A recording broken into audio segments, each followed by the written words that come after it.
حضرت آدم علیہ السلام کا مقام اسلام میں حضرت آدم علیہ السلام کو پہلا انسان اور پہلا نبی مانا جاتا ہے۔ قرآن مجید میں واضح طور پر اللہ تعالیٰ فرماتا ہے انی جاعل فی الارض خلیفتن، ترجمہ میں زمین میں ایک خلیفہ بنانے والا ہوں۔ جنات کی موجودگی۔ علماء کے مطابق حضرت آدم علیہ السلام سے پہلے جنات زمین پر آباد تھے۔ قرآن میں جنوں کی تخلیق کو آگ سے قرار دیا گیا ہے۔ وَخَلَقَ الْجَانِ مِن مَارِجٍ مِن نَار، ترجمہ اور جنات کو آگ کی لپٹ سے پیدا کیا۔ مفسرین بیان کرتے ہیں کہ جنات زمین پر آباد تھے، مگر انہوں نے فساد کیا، قتل و غارت کی۔ تب فرشتے کہنے لگے کہ کیا تو اس کو خلیفہ بنائے گا جو زمین میں فساد کرے گا؟ یہ فساد جنات کی طرف اشارہ تھا۔ اس سے پتہ چلتا ہے کہ حضرت آدم علیہ السلام سے پہلے زمین خالی نہ تھی بلکہ مخلوقات موجود تھیں۔ سائنس کی روشنی میں ارتقائی نظریہ یعنی theory of evolution.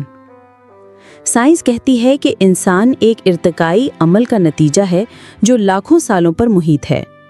Charles Darwin کے نظریے کے مطابق انسان بندر نما مخلوقات سے ترقی کر کے آج کی شکل میں آیا۔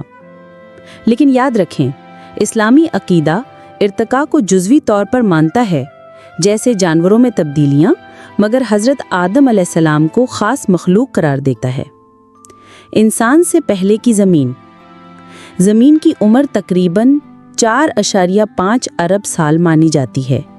انسان جدید شکل میں صرف 3 لاکھ سال پہلے آیا۔ اس سے پہلے زمین پر ڈائناسورز، بڑے جانور اور مختلف مخلوقات رہ چکی ہیں۔ صوفیانہ نظریات اور فلسفہ۔ ارواح کی دنیا۔ کئی صوفیہ کا ماننا ہے کہ حضرت آدم علیہ السلام سے پہلے عالم ارواح تھا، جہاں تمام انسانوں کی روحیں موجود تھیں۔ ایک روایت ہے کہ اللہ نے تمام روحوں کو پیدا کر کے پوچھا، الستو بربکم، کیا میں تمہارا رب نہیں ہوں؟ سب نے کہا بلا، کیوں نہیں؟ یہ واقعہ بتاتا ہے کہ روحوں کا وجود حضرت آدم علیہ السلام سے پہلے تھا۔ نتیجہ اور فکری نقطہ۔ خلاصہ: حضرت آدم علیہ السلام سے پہلے زمین پر جنات، قدرتی مخلوقات اور روحانی دنیا کا تصور پایا جاتا ہے۔ اسلام ان باتوں کو مانتا ہے، مگر انسان کی ابتدا کو ایک خاص مقصد، شعور اور الہی منصوبے کے تحت بیان کرتا ہے۔